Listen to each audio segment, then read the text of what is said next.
let's get down to what the text says. Let your beauty, let it be the hidden person of the heart, with the imperishable quality of a gentle and quiet spirit, which is precious in the sight of God.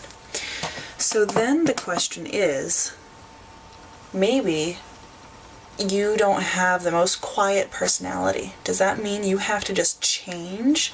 You're a really outgoing, friendly person. You love to, to have fun. You can be loud and rambunctious. And you have this great big laugh. Does that mean you need to change all that and suddenly become, a little quiet? No.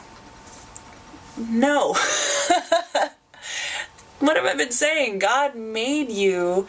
He made you with that personality on purpose.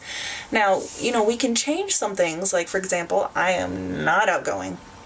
That's something that I work on, is trying to actually be friendly and walk up to people and talk to them. And I think this word gentle here can also be translated meek. Meekness is not weakness. Meekness is strength under control. For example, if I wanted to go and lift a piano, maybe I could get it off the ground, maybe, but I wouldn't be able to set it down very carefully. It would just be boom. But a bodybuilder, for example, someone who is really, really strong, they can lift it up, they can set it back down. They're in control the entire time. Another example of meekness is, say, a farmer. These big, strong, rough hands. But he can go and he can find baby chicks on the ground, and he can very gently pick them up, carry them back to the nest, set them in, and he's not going to crush them because he's in control of his strength. So if you've got this wonderfully outgoing, bubbly personality, and you feel like, oh, I'm too loud. So to have a meek spirit with that personality is to have self-control. And to have a quiet spirit.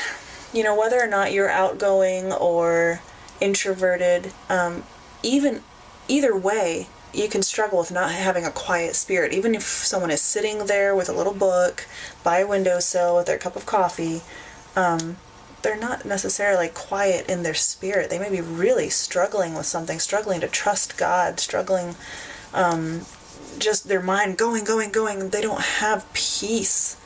And I also wanted to talk about the passage that mentions beauty coming from good works that are suited to Christians. Our beauty can come from the fruits of the Spirit and all of that, and love. And our beauty also is shown by what we do. And that's something, it doesn't matter if you are fat or skinny as a beanpole, you can serve God.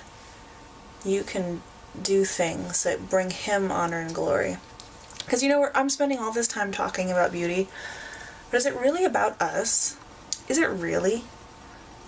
No. Everything that we should do is for God. To bring Him glory, to let our light so shine before men that they may see our good works and praise our Father who is in heaven. That is our goal. That should be our joy. Our testimony, our witness to others of Christ is twofold. It is what we do, and it is what we say. For some it's easier to do, and for some it's easier to say, but it is both. And both our actions and our words show what's going on inside of our hearts. Here's another thought. How can we be beautiful when we're old?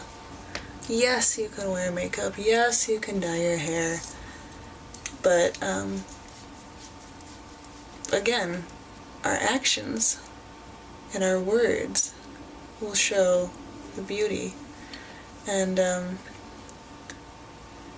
you may have seen women who have plastic surgery and they wear all the makeup and they have the hair and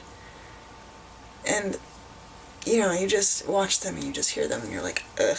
There are definitely people that we can look at that are examples for us, and I think it's really important for girls to find a mentor or even just someone to look up to that you can have some part in their life and see how they live, how they respond to all kinds of situations. I had that opportunity to watch an assistant pastor's wife, and how she reacted to different things. And I never was thinking while I was watching her, wow, she's beautiful and I want to be just like her.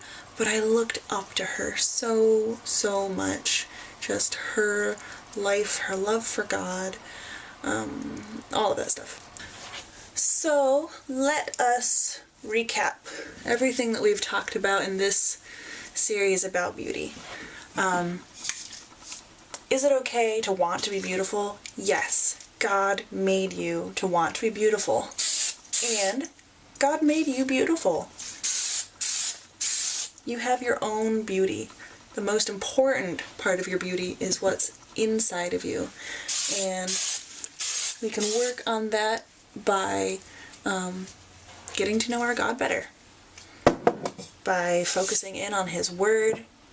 By following good examples. By just praying that the Holy Spirit will work in our hearts and our lives. So thank you so much for watching. Thank you for sticking with me through all of that. And I want to know what you want to talk about. Comment below. Let me know what you want to talk about. So, let me know. And I'm excited to talk to you next time. Bye. I love you. Bye.